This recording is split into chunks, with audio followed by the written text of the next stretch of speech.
Hey guys, so we've got some new content here on Bing's Gaming Corner. Gonna do a trailer reaction, my first one. We've got the teaser trailer for the TV show Fallout, releasing on Amazon Prime, I believe early next year, maybe in February. Haven't seen it yet, so this will be my first time watching. I'm going to just watch the trailer once through first. Just get my genuine reaction to it, and then we'll rewind, we'll pause, we'll analyze, we'll discuss, comment, and I'll give my thoughts and impressions on yeah how I think it's looking. Kind of excited for it, but I mean, I haven't really seen a great recent modern TV show in quite a while. I do like how Todd Howard is an executive producer. Bethesda are treating the show as canon, so it's part of the universe of Fallout. So hopefully, that means they have a bit more creative control. They're not going to bastardize it to the same extent that Microsoft did with the Halo TV show. We can only hope, right? It's got a good cast. Walton Goggins, Colin McLaughlin, even someone else in there that I knew as well from something else, but yeah, optimistic, cautiously. Guess we won't really know until we watch it. But anyway, without further ado, let's get into it.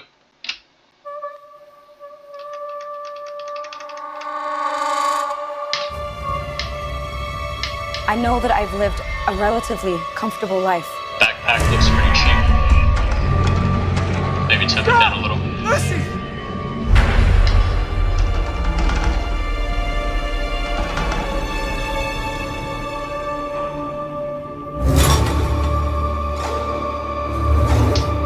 You need to go home.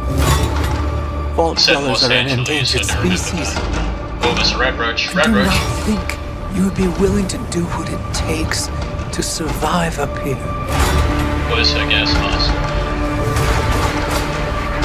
If you insist on staying, then you will have to adapt. It's a vicious dog eating a rat roach. I don't want to see tomorrow. Some vertebrates there in an Air Force base. I think one of the characters is a Brotherhood of Steel soldier. Guessing that's him. Tomorrow, so they say, will be a lovely day. A bright new sun will suddenly break through. Megaton. But I don't want to see tomorrow unless I see. That reminds me of the house they have in the book of Eli. The cannibal house. Wait. I grabbed a moldy one. Don't know if that's what it means. So, yeah, boy, which I guess are on the West Coast now, isn't it?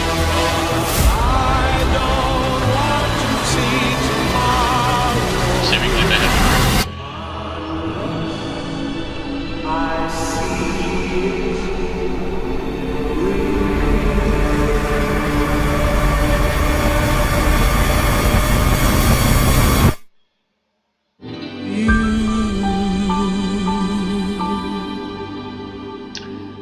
I mean, it looked okay. Okay, there we go, April 12th. I knew it was early next year. Yeah, it's like, it was alright. I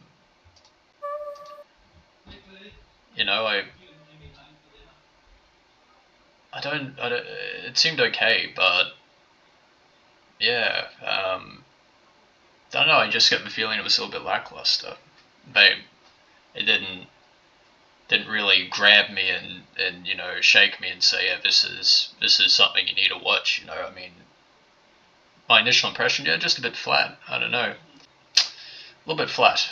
But anyway, let's have a bit of a review. So we've got a vault here, Vault 33. I don't believe that's a vault we've seen before. We've got this fellow. who we didn't really see in other parts of the trailer, but we've got one of our protagonists, Vault Dweller, didn't carry much supplies out of the vault with her. I just think, I don't know, the backpack looks a little bit cheap and a bit hokey. I know to me. that I've lived a relatively comfortable life. You know, they've got their Pip Boys on. You know what? It reminds me a bit of Fallout 76 for some reason. I just think, yeah, the recent colours they've kind of gone with, you know, the layout of the vaults, that really reminded me of Fallout 76, like the art direction they had in that game, which may or may not be a good thing. Then they've got the, you know, you've got the trope of being blinded by light, which they've had in every Fallout game, Fallout 3 and Fallout 4, when you leave the vault. Well, I should clarify, the recent Vault games where you play as a Vault Dweller in Fallout New Vegas, you weren't a Vault Dweller. We've got an individual who's dead down here. Perhaps they've had to, you know, go against the orders of the Vault. Like Vault 101, you know, maybe they had to seize control of the door. They weren't allowed to leave, and it was meant to stay sealed. So we get our first look at the outside. You've got a skull, you've got some bones, indicating that, you know, the surface is desolate. It's looking pretty grim. I guess the radiation has dissipated enough to the point where you don't need to wear a gas mask on the surface, like I guess you did in Fallout 4 and Fallout New Vegas, and, well, Fallout 3 as well. There's actually a few skulls around. Interesting, I thought they would have maybe some placards, you know, some signposts, like they did in Fallout 3 with the people who had the signs, you know, reading "Let us into the vault," or, you know, "Fuck you for not letting them in."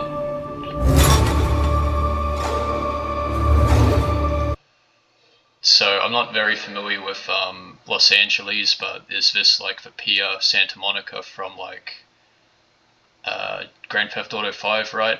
You know, in the final mission you could go here to the Ferris wheel to kill that CIA agent or whatever who was trying to screw you over, so yeah, maybe Santa Monica Pier down here. You need to go home. That could be our Vault Dweller lady down here. Vault dwellers are Oof. Are they calcified, like, or ashified people? Or are they ghouls, like charred feral ghouls, I wonder? endangered species. Yeah. Got a rat roach. I do not think. It's like, yeah, some of the set designs do look pretty cool. This looks cool. This looks more like my cup of tea, you know, the gritty, desolate nature You'd be of willing to Fallout. do what it takes to survive up here.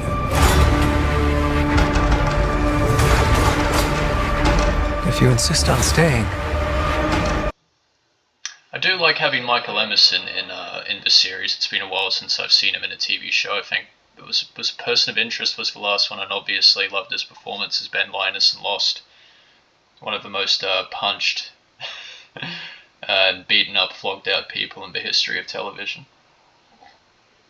Leads me to believe he might be somewhat of a shady, untrustworthy, potentially villainous character, like he has portrayed in pretty much everything I've seen him in.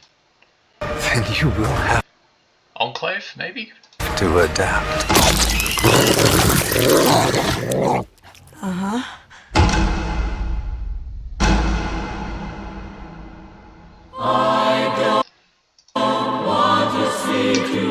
So we've got, yeah, Brotherhood of Steel and Vertibirds. So just trying to think of the timeline, right? So the Brotherhood of Steel didn't have access to Vertibirds until after they took out the Enclave in Fallout 2, I believe, when they assaulted the oil rig. I'm not sure if they took the Brotherhood's fleet of Vertibirds at that time, but in Fallout New Vegas they were reduced to living in isolation in, was it Hope Valley? in those military bunkers. They didn't have access to vertibirds at the time, but we've seen, I guess we'll get to it, but having the Prydwen there, does this mean this game is taking place after the events of Fallout 4, because they have the Prydwen, and they've moved back to the West Coast? I don't know. It's hard to say for sure, right? Unless I see it. Armor. Looks like your T50. Was it the T52? Or was that an older model? Was this like this T45, T52? I can't remember what this model was. The T60 maybe was, yeah, the most recent sort of model the Brotherhood developed. It looks okay, kind of. In some shots it looks better than others, but this looks a bit hokey and a bit fake. Tomorrow, so We've got dog meat. Inside of what appears to be some kind of a cave. There's more vegetation around in the background here. Or a cave, or maybe a tunnel. Maybe there'll be some ghouls in there. Like, from a distance it looks better, I think. it'll be a lovely day. We got a shot inside Vault 33, so yeah, like this very much reminds me of Fallout 76. When you start off, you know, up here somewhere, and there's the Reclamation Day parade has happened, and you have to go running through these vast open areas. So seemingly there's some kind of civil unrest or uprising inside of Vault 33 that A perhaps led bright to new sun will suddenly one of our break protagonists through. leaving. Now, you see, this town appears to have been inspired by Megaton. You've got a wall surrounding or encasing the town built out of shipping containers. You've got pieces of scrap from aircraft.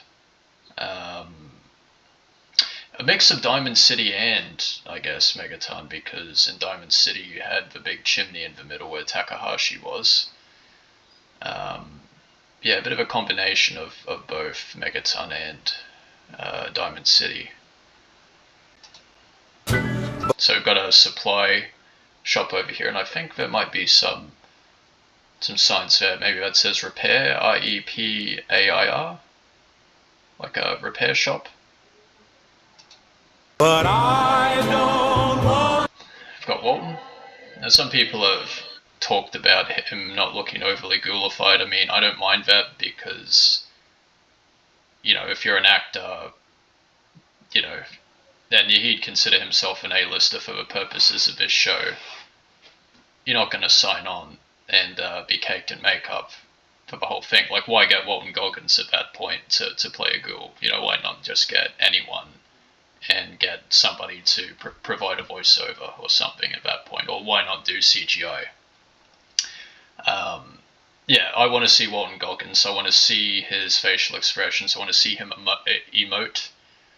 I want to know it's Walton Goggins. So I'm okay with that decision.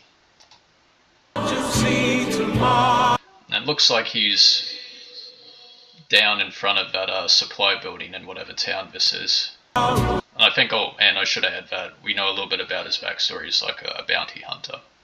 So I think I'm going to associate with him the most.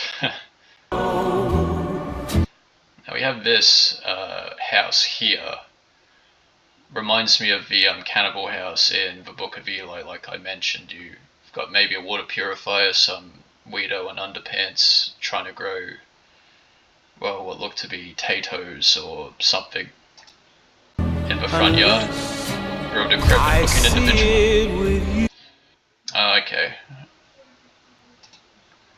Yeah, like this is something straight out of Megaton, how they put the like buses up on top of you know, the hodgepodge scaffolding.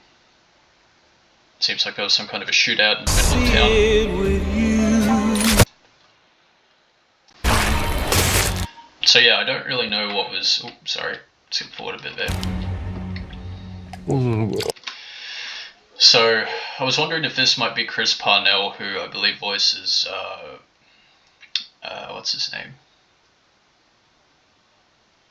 Rick and Morty, Morty's dad, Jerry. He's been in a heap of shows. Seinfeld, Workaholics. I'm curious as to know whether this is as a result of a Vault-Tec experiment or whether it was caused by radiation, because we haven't seen any other characters in the Vault, assuming this is Vault 33 with a Cyclops eye. Gotta say, I'm not a fan of it. I think it's a bit too zany for zany purposes. I don't know, I don't like it. I hope we don't see much of his character. I grabbed a moldy one. We've got our, I believe, the Mark B turret from Fallout, shooting at what appears to be a man wearing a Vault-Tec lab coat or just a scientist overcoat. And I think that could be Dogmeat, so maybe this would be like part of Dogmeat's backstory. And you've got a Mr. Handy pushing, appears to be a Vault-Tec resident. It could be our protagonist. And I'm not familiar with the Dairy Fresh branding. I don't think that's made an appearance in any previous games to my knowledge. We've got our boy Kyle MacLachlan. I'm guessing he might be the father of the female protagonist, Vault Dweller.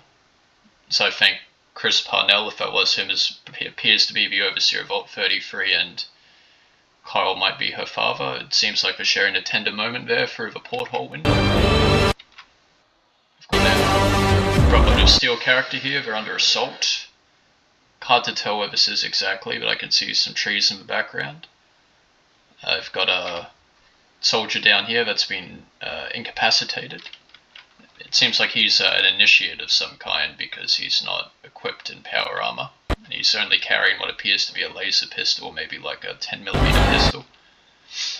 Okay, and so we have a bit of environmental diversity here. I was wondering if this is on the East Coast because you have a Yao Guai who appeared in Fallout 3 and 4 as a irradiated black bear. I'm not familiar with whether California has black bear or grizzly bear or brown bear, so this could easily be on the West Coast, but as we've seen earlier in the trailer, the West Coast is very deserty, very sandy.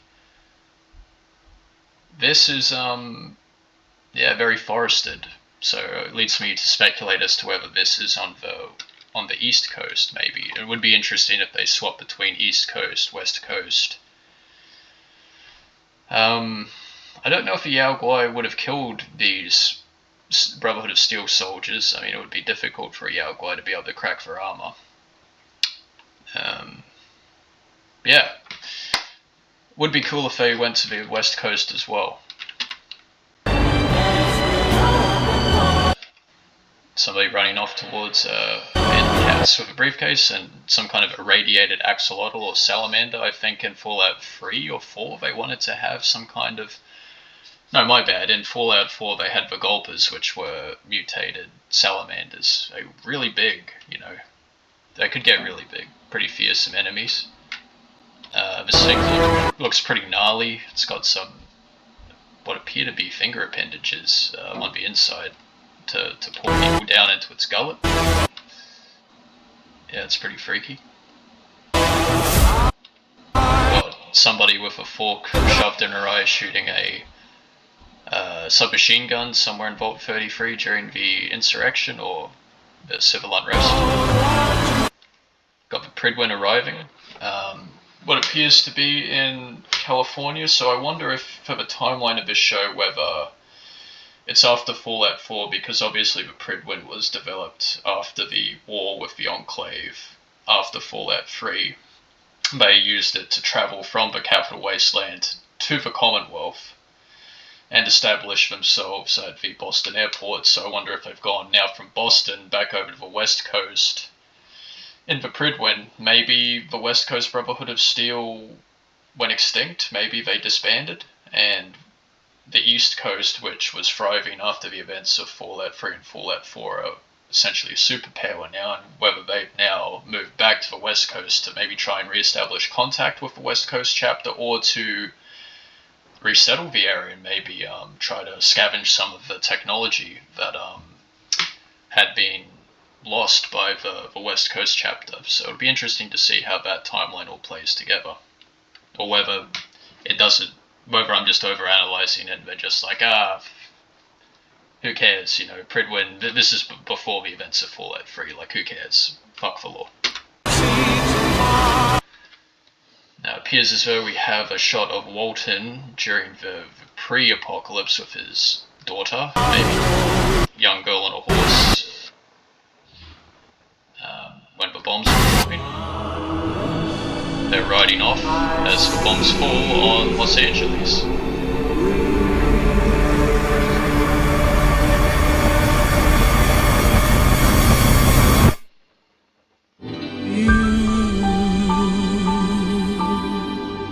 It's like it looks okay, it didn't blow me away, although I didn't look at it and say it looks terrible either. It just looks okay.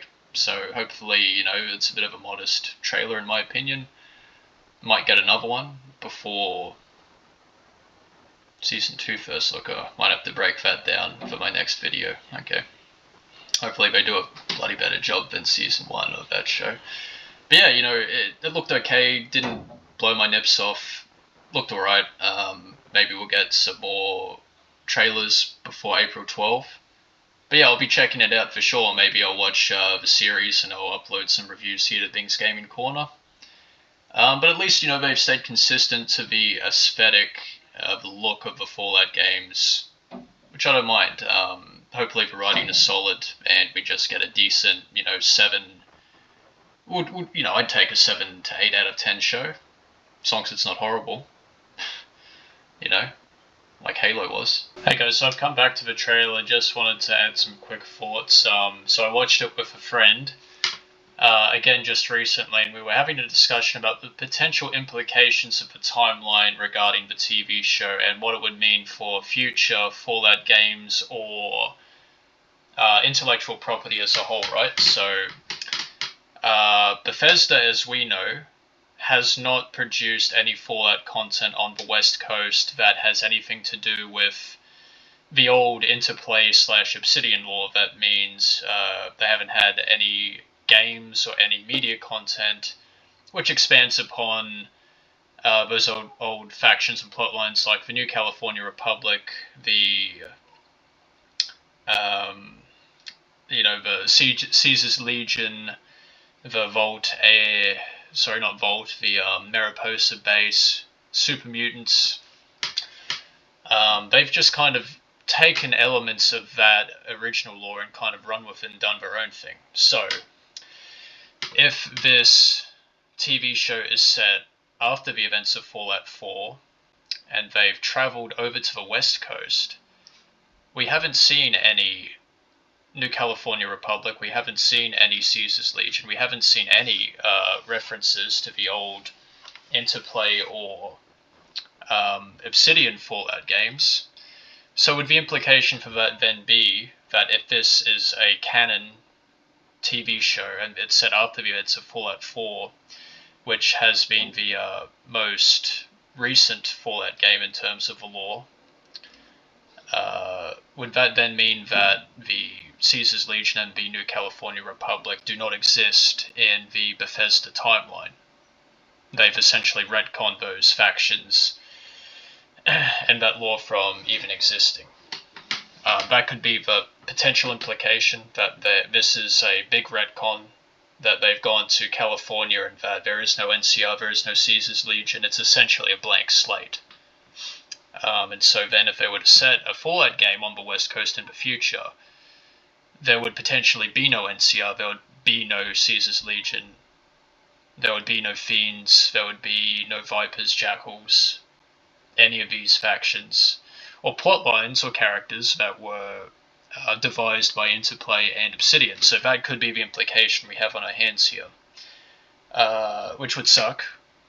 Wouldn't be good because I love the Obsidian and the Interplay, the stories, the factions. It's very intricate, very intriguing, and probably would have been more interesting, if I'm going to be completely honest, if they went West Coast. More interesting than Brotherhood of Steel, which we've had, you know, for what, two mainline games now at this point recently covering the Brotherhood of Steel. You know, a TV show based around the Legion and the NCR would have been really cool. But anyway, we don't know for sure. Maybe that'll be expanded upon in the TV show. Just because there's been an omission doesn't mean they've been, you know, retconned completely out of the lore, but that could be an implication of what was seen. Which wouldn't be good, and I think the fan base would be very pissed off if that were to happen. But anyway, guys, so those are just some thoughts I touched on with a friend. Potential implication of the timeline from what we've seen so far in this trailer. We'll just have to tune in and find out for sure on April 12th. I hope you enjoyed this little video, guys. Yeah, like it, subscribe to my channel for more gaming related content. As always, keep it greasy, and I'll see you in the next one.